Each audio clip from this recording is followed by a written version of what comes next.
Olá, seja bem-vindo a mais uma aula de uma série de estudo sobre Aviva a Tua Obra, o chamado das Escrituras, quebrantamento do coração e ao poder de Deus. Na última aula nós falamos sobre avivamento espiritual. Nesta aula nós está tratando sobre o tema avivamento no Antigo Testamento.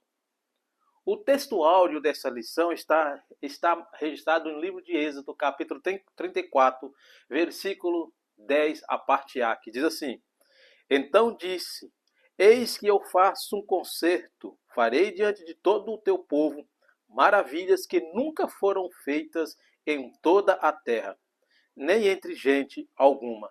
Êxodo 34, versículo 10. A verdade prática dessa lição é a seguinte: a Bíblia revela que Deus responde ao seu povo com muitos avivamentos, como resposta às orações e súplicas. O texto dessa lição está baseado no livro de 2 Crônicas, capítulo 34, versículo 29 ao 33. Vamos acompanhar? Então, o rei convocou e ajuntou todos os anciãos de Judá e Jerusalém. E o rei subiu à casa do Senhor, e com todos os homens de Judá e os habitantes de Jerusalém, e os sacerdotes e os levitas, e todo o povo, desde o maior até o menor. E ele leu aos ouvidos dele todas as palavras do livro do concerto que se tinha achado na casa do Senhor. E pôs-se o rei em pé em seu lugar e fez concerto perante o Senhor, para andar após o Senhor e para guardar os seus mandamentos, e os seus testemunhos e os seus estatutos, com todo o seu coração e com toda a sua alma, cumprindo as palavras do concerto que estão escritas naquele livro. E fez estar em pé todos quantos se acharam em Jerusalém, e Benjamim e os habitantes de Jerusalém fizeram conforme o concerto do Deus seus pais. E Josias tirou todas as abominações de todas as terras que eram dos filhos de Israel, e a todos quantos se acharam em Israel, obrigou a que com tal culto servisse ao Senhor, seu Deus. Todos os seus dias não se desviaram de após o Senhor, Deus de seus pais. Aqui está narrando a história de quando Josias assumiu o reinado ali em Judá, e de repente ele, num ato dele de trazer uma reforma ali no templo, uma reforma ali onde prestava culto e serviço de adoração a Deus, uma coisa inusitada aconteceu. Foi o que? Achar ali o livro da lei que estava perdido ali naquele templo ou na casa do Senhor. Coisa interessante, né? Na casa de Deus, o próprio livro da lei, que estava ensinando todos os estatutos, todas aquelas ordenanças divinas, estava perdido ali. Ou seja, se perdeu, parece-me que o povo já não tinha mais contato e não tinha interesse pelos livros dos ensinamentos, dos escritos de Moisés, que tem passado para eles os estatutos de Deus para que pudesse executar conforme a vontade de Deus. A introdução diz assim: e houve um momento em que o povo israelita deixou de se levar por práticas estranhas e provocaram a ira de Deus. A nível de introdução, deve falar sempre que o povo de Israel sempre esteve entre altos e baixos. Uma hora eles estavam firmes, serviam a Deus, e uma outra hora eles estavam afastados de Deus. Algum tempo eles se rendiam completamente à vontade de Deus, a Deus somente. E quando passava de um tempo, parece que o conformismo ou a situação boa, o conforto era demais, eles se afastavam de Deus e começavam a prestar cultos e adorações aos deuses das outras nações, e passava a ter uma prática idólatra que era ou que é abominável, rejeitado por Deus. Às vezes esses acontecimentos traziam prejuízos tremendos, e sempre trouxe realmente prejuízos tremendos para o povo de Deus, para aquela nação de Israel ou de Judá, todos eles sofriam por causa do caminho de idolatria que eles percorriam. Uma hora eles estavam servindo a Deus com dedicação e algumas horas eles estavam servindo a Deus e outro Deus. Então o politeísmo fazia parte, começou a fazer parte da vida de Israel durante muito tempo. Então, quando a situação estava boa, estava ali boa, perfeita, eles eram politeístas, adotavam os outros deuses, prestavam culto aos outros deuses. E quando a situação estava ruim, eles recorriam a Deus para trazer de volta aquilo que era bom e que era benéfico para a nação e para o povo. Então esse povo tem esses altos e baixos. Nós podemos ver isso bem registrado tanto na jornada do povo de Israel, como também ali quando no livro de Juízes, principalmente deixa bem claro, e quando foram levantando cada rei em Judá, em Israel, cada um tinha posturas, outras posturas boas, algumas posturas ruins, e consequentemente o povo seguia isso, a idolatria. O primeiro que nós vamos falar sobre avivamento, nós vamos falar sobre avivamento no tempo de Moisés. Por que no tempo de Moisés? Porque o povo estava ali numa calamidade, estava numa escravidão, estava ali em uma crise, que era escravo no Egito. Ali quando José é usado por Deus para interpretar e administrar ali a terra do Egito, levou a família dele e o povo de Israel cresceu muito ali do Egito e sentindo aquela ameaça ao faraó, eles quis oprimir o povo de Israel e veio aquela crise. É o que nós falamos na primeira lição. O avivamento tem que haver primeiro existir uma crise. E a crise naquele momento foi: o povo estava numa terra estranha, como escravo, estava sendo oprimido. E nesse período Deus vai e levanta um homem chamado Moisés, esse estadista, para estar levando, encaminhando, conduzindo o povo para a terra prometida. Então Deus fez ali muitas obras maravilhosas, muitos sinais miraculosos ali na terra do Egito, até o período que o povo chega na fronteira ali da terra prometida, é levado, conduzido por Moisés. Ali foi um sinal de avivamento, ali foi um avivamento, onde que na resposta daquela crise de escravidão, que o povo estava clamando a Deus por libertação, Deus ouve a oração daquele povo, ouve o clamor, vem ao encontro a eles, levanta Moisés, levanta Arão e conduz esse povo. A Bíblia fala mais de 600 mil, nós deduzimos aí mais ou menos uns 3 milhões a 3 milhões e meio de pessoas, mais ou menos juntando todos, crianças, mulheres, outras pessoas que não eram judeus também, e saíram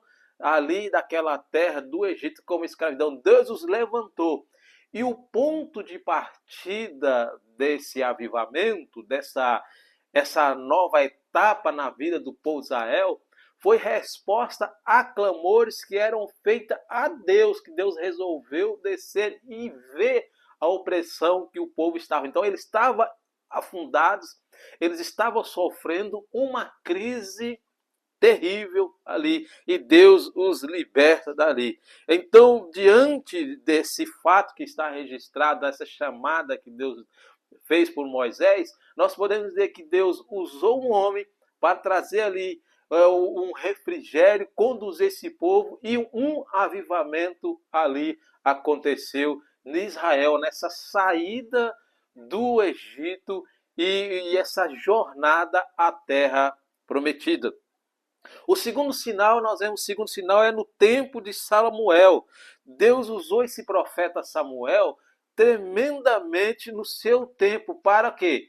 Não para fazer alguma outra coisa diferente, a não ser a denunciar a maldade e a rebeldia e a apostasia que o povo tinha e o desprezo que eles tinham pela convivência, pela comunhão com Deus, aquela as ordens divinas que tinha sido os sagrados ensinamentos, a lei que tinha sido passada por ele. Então Deus neste momento levanta um rapaz, um jovem, para denunciar essa crise de idolatria, maldade, imoralidade, indecência e desprezo e também apostasia que havia na nação de Israel, e começando por dentro da casa do próprio Deus, no caso o sacerdote Eli, por causa da sua omissão, não observar a rebeldia dos seus filhos, e os seus filhos que faziam coisas indecentes ali. Então, uma outra crise, a crise no meio sacerdócio, a crise no meio do povo de Deus, da onde que não deveria ter início, que era o sacerdócio, corrompidos, omissos, por causa de outros desejos pessoais, outras vontades, e não obedecer à vontade de Deus. Então Deus resolve levantar o quê? Levantar um jovem, Samuel, para denunciar essa maldade, a rebeldia e a apostasia e o desprezo pelas coisas sagradas que estava no meio do sacerdócio ali de Eli, e com certeza estava espalhado também por toda a nação. E a consequência disso foi o quê? Foi ele sair para uma batalha, e nessa batalha, como está registrado no livro 1 Samuel, nessa batalha a arca de Deus é tomada, é levada pelos filisteus, e quando ele recebe essa notícia dessa tragédia, que os filhos dele tinham morrido, que a arca tinha sido tomada, ele também morreu, conforme 1 Samuel capítulo 4, versículo 11 ao 22. Então, o que aconteceu? Nessa crise de rebelião, de desprezo pelo sagrado, eles saem uma batalha achando que Deus estava com eles, só pelo fato da arca estar com eles, e eles perdem essa arca para os filisteus nessa batalha, e eles recebem, o sacerdote ele recebe essa notícia, e essa notícia leva ele à morte, o final por causa da notícia da morte dos filhos, e quando ele soube da arca se tomada, ele caiu e morreu. E isso trouxe um grande sofrimento para o povo de Israel. O povo de Israel ficaram aterrorizados, ficaram temerosos por causa da arca que representava a presença de Deus, tinha sido levada. E isso era consequência da rebelião do povo de Israel e do sacerdócio naquela época. Então o que acontece? Samuel, ele se levanta e convoca o povo de Israel ao arrependimento, conforme 1 Samuel capítulo 7, versículo 2 e 6, ele convoca, ele exorta o povo para ao arrependimento, o povo voltar-se para Deus com grande devoção, piedade, compromisso, para que Deus pudesse trazer o quê? O renovo, a bênção dele, a presença dele novamente. Então havia uma crise, e nessa crise o profeta é levantado por Deus para exortar o povo ao arrependimento. Vocês lembram que na primeira lição eu falei que tem que haver a crise, e após a crise tem que ter o quê? Um arrependimento de pecados e confissão de pecado, conversão dos pecados. Então aqui o povo é convocado ao quê? Ao arrependimento. Ou seja, para que haja um avivamento, tem que haver uma convocação. Deus levanta alguém de uma comunidade, alguma nação, alguma igreja, e para que o povo antes de tudo, reconheçam a deficiência espiritual, a crise espiritual qual eles estão mergulhados, e isso o povo é convocado ao arrependimento e à vida de oração, piedade, santificação, a vida de devoção sincera a Deus. E o povo foi exortado por Samuel. No livro de Êxodo, Deus levantou Moisés.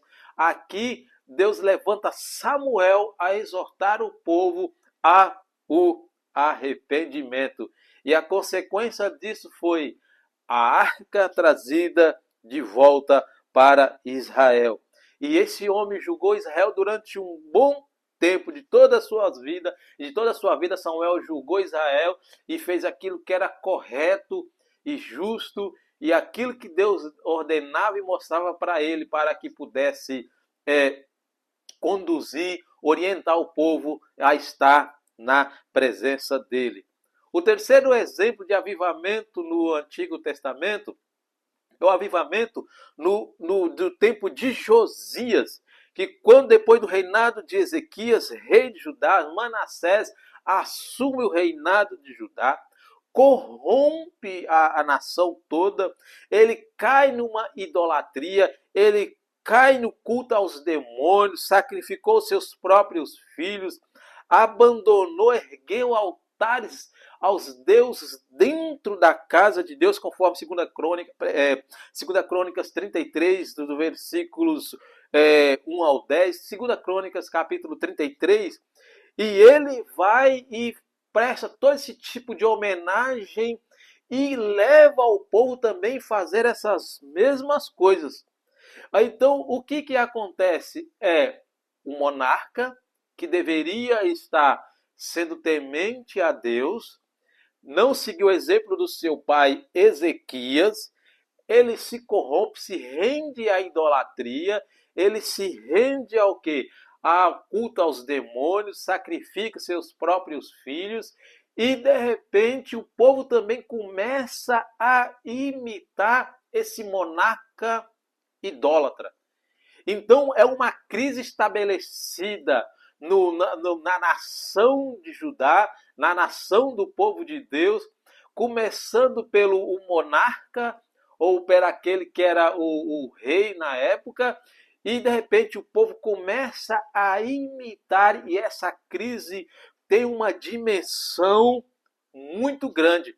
Não só Manassés, mas como também o seu próprio filho Amon, quando reinou em seu lugar, ele seguiu os péssimos exemplos de seu pai. Ele governou a nação de uma maneira bem corrupta, tanto na vida religiosa, na vida política completa. Ele foi completamente terrível aos olhos de Deus. Em meio a essa situação, nessa crise que estava estabelecida ali, né, no povo de Deus em Judá, onde já estava normalizado a idolatria, ao culto aos demônios, a desobediência a Deus era prática normal, Deus decide levantar um homem que chegou lá e mudou completamente esse cenário num ato de reforma, que é o texto que nós lemos atrás, que é Josias. Ele trouxe uma reforma espiritual da vida na nação de Judá por total ali. Esse jovem, quando ele assume, ele vai falar, vamos fazer uma reforma ali, começando pela casa de Deus, uma reforma no templo, vamos mudar essa situação, com certeza sendo guiado e orientado por Deus, ali sendo conduzido por Deus. E nesse ato de reforma, acha-se o livro da lei, e na onde que ele faz toda a reforma na nação de Judá. A situação espiritual da nação de Judá estava numa decadência tão enorme que o livro da lei já não era mais observado, estava perdido entre o povo, segundo o que está registrado no livro de Crônicas, capítulo 2 Crônicas 34. Mas foi achado durante essa reforma o livro da lei, foi levado pelo livro para o rei, leu diante do rei, o rei se arrependeu e convocou um arrependimento geral e orientou e fez que uma reforma geral fosse ali iniciada, executada ali na nação a qual ele era rei, que era o Judá. Então você vê que Deus sempre, então estava a crise aqui na época de Manassés, foi estabelecida por ele, foi iniciada por ele uma crise terrível, moral e religiosa, espiritual, política.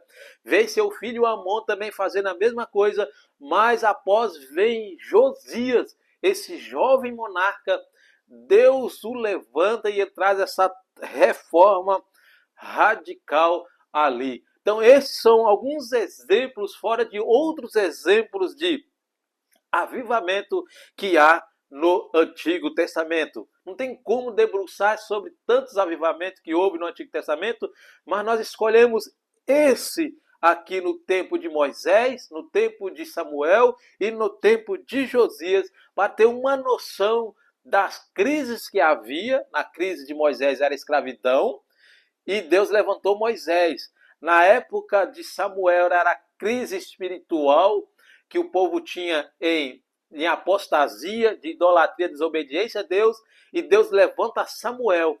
E no tempo de Josias, antes veio a crise religiosa, moral, a idolatria tinha se expandido e afastamento da palavra de Deus. Deus levanta Josias nessa crise para mudar a situação. E como que começa esse avivamento? O que deve fazer? A primeira coisa é confissão dos pecados e retorno à palavra de Deus. Então é confissão de pecado e retorno à palavra de Deus. Como nós vamos dizer isso? O primeiro exemplo que nós vamos falar é o avivamento que houve na época de Neemias. Neemias, que estava com o copeiro do rei Artaxerxes na Pérsia, e ele recebe a notícia da miséria que havia na cidade de Jerusalém, a qual cidade estava completamente destruída, conforme no livro de Neemias, capítulo 1. E diante dessa notícia, ele resolve orar a Deus. E ora a Deus durante 4 meses, com grandes lamentações, segunda está registrada em Neemias, capítulo 1 e versículo de número 4. Então você vê que havia uma crise em Jerusalém, que era um muro destruído, as muralhas de Jerusalém destruídas. O povo, a cidade de Jerusalém estava em miséria. E quando Neemias recebe essa notícia, qual é a atitude dele? A primeira foi orar a Deus. E passou simplesmente 4 meses orando a Deus com lamentação. Você vê que era oração profunda e de arrependimento. E Deus chama esse copeiro, esse simples copeiro, para uma grande coisa a ser realizado em Jerusalém. Um copeiro na Síria, na Pérsia, desculpe, um copeiro que estava na Pérsia, e de repente Deus o levanta e ele, com o coração devoto a Deus, resolve orar. Você vê que para avivamento, Deus levanta qualquer pessoa aonde ele quiser, de posição social ou posição eclesiástica ou de denominação ou eclesiástica, qualquer posição Deus levanta. Se Deus decidir levantar uma pessoa simples ou uma pessoa de uma posição elevada, ele quem decide. E a história da igreja, nós podemos dizer que as histórias dos grandes avivamentos começou sempre por pessoas simples, pessoas mais simples, pessoas que não eram muito assim de posição elevada, de posição bem reconhecida. Então a história da igreja deixa isso bem claro para nós. É aqui Deus levanta esse simples copeiro do rei aqui. E qual foi a primeira atitude dele? Orar durante 4 meses. E a segunda qual foi? Confessar pecados. Nós devemos fazer confissão dos pecados. E Neemias já começa dizendo que ele fazia a confissão dos pecados dos filhos de Israel, que diz que ele também tinha pecado juntamente com os filhos de Israel, que pecou contra Deus e também que a casa do pai dele também tinha pecado. Estava no livro no primeiro capítulo de Neemias, versículo de número 6.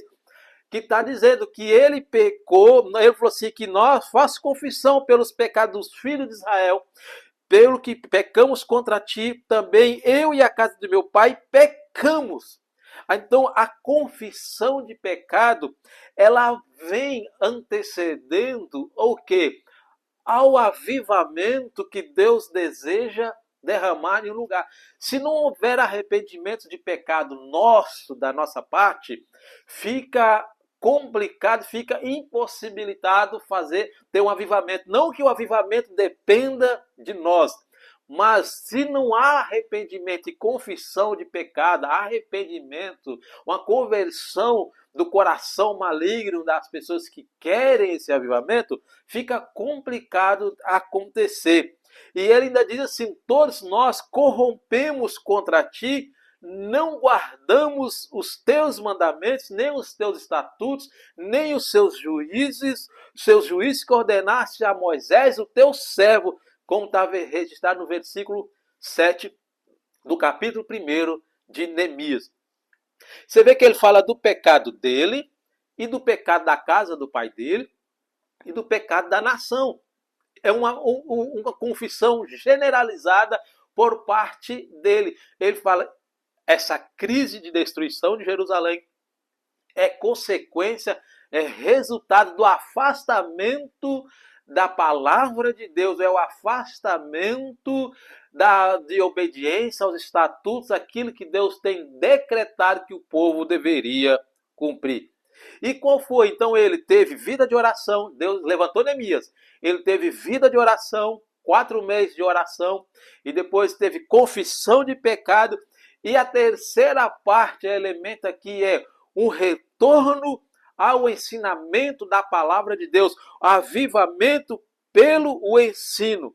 Como está registrado no capítulo 8 de Neemias, no versículos 1 ao 12, o povo se reuniu ali todo no tempo de Neemias e foi lido a palavra de Deus, e a palavra de Deus precedeu esse avivamento.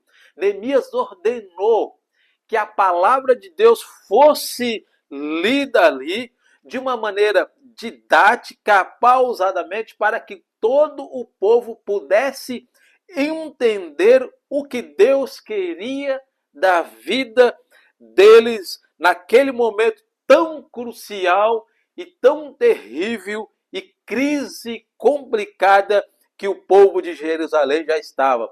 Então, não somente lia, mas também explicava-se o significado da palavra, a expressão da palavra, e o povo entendia. Então, ali, conforme está no versículo de 1 ao 12, diz assim: ali na praça principal, diante das portas das águas, foi o que? Iniciou-se um poderoso avivamento na história de Jerusalém, pós-exílio, ou seja, um retorno à palavra de Deus, onde o povo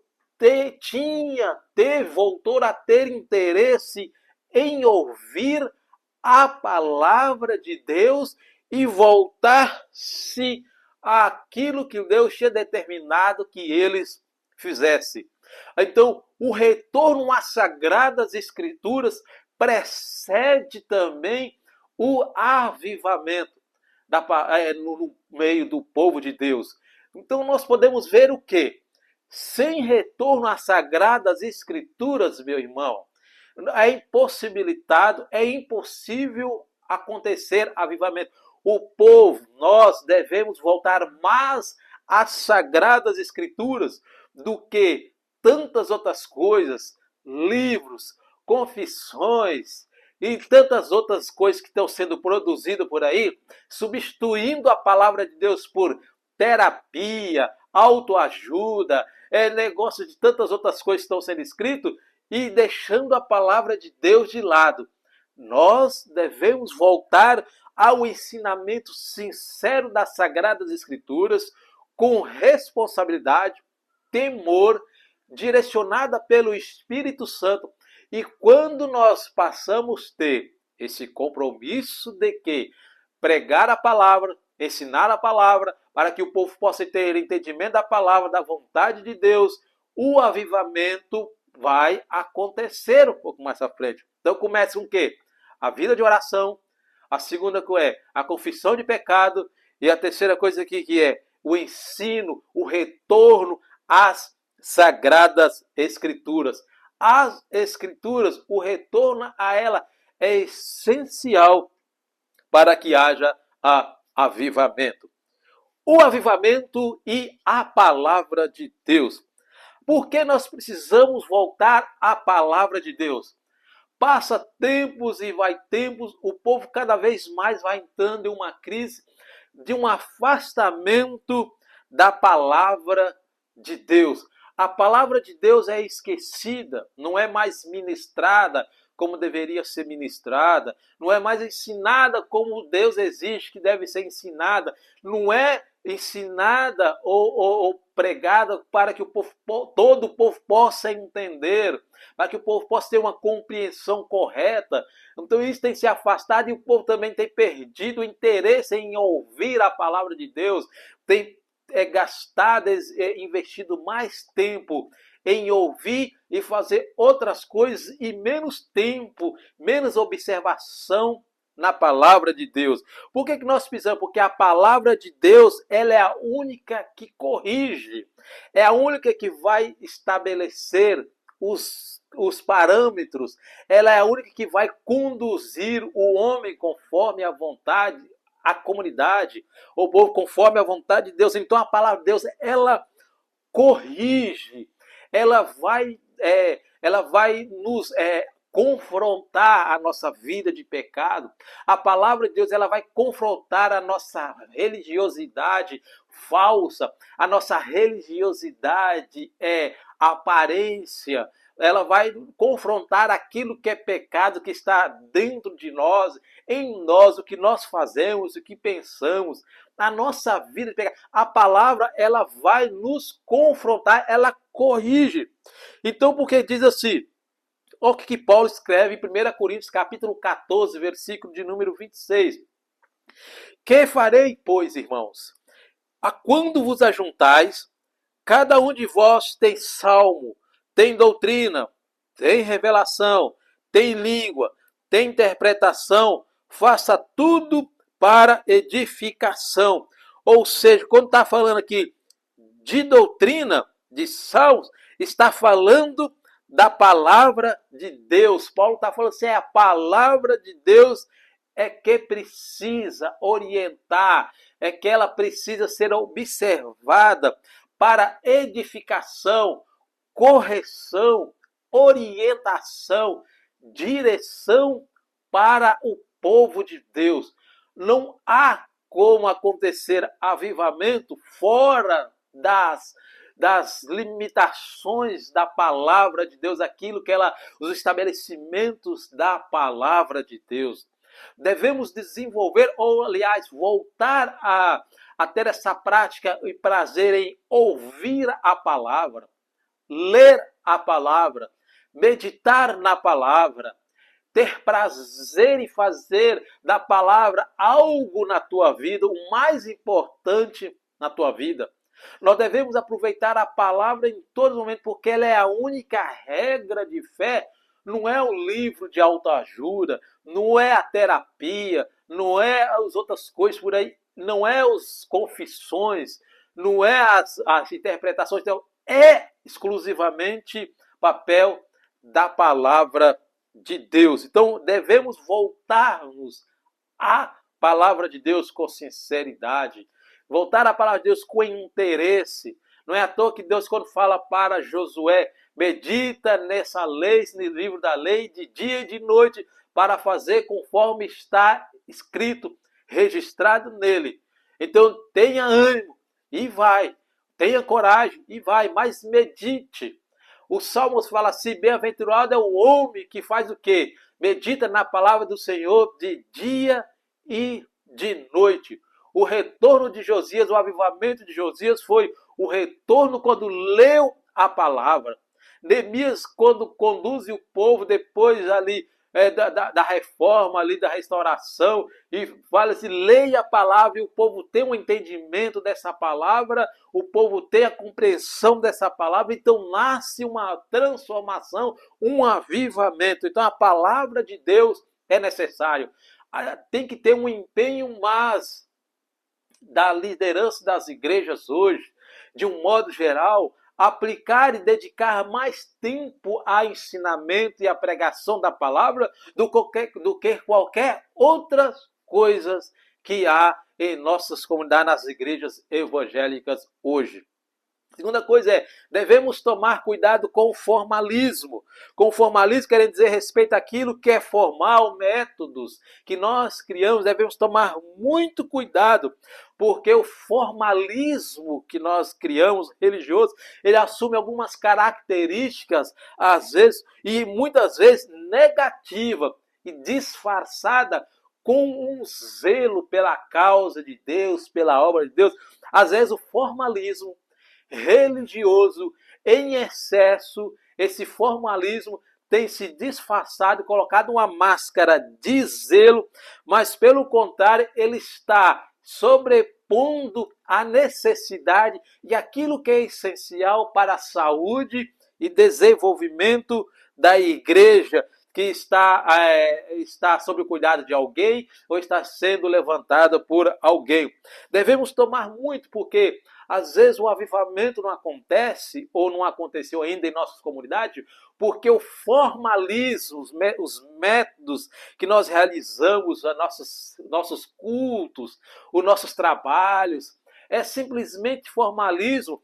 E às vezes nós não queremos buscar em Deus a orientação que Deus quer realizar naquele momento ou naquele dia, porque estamos engessados ou está preso em um formalismo, em uma liturgia, por esse zelo excessivo, dizendo que é proteção da casa de Deus, proteção da obra de Deus, e às vezes não é. Às vezes é um disfarce, uma máscara ali que está estabelecido ali naquele meio, e não há nada de novo dentro da igreja, não há nada de novo dentro e nem no povo. Então devemos tomar muito cuidado, que às vezes o avivamento não acontece em nosso meio porque o formalismo religioso é que tem dominado o âmbito das comunidades hoje e tem impedido. Então nós devemos fazer o quê?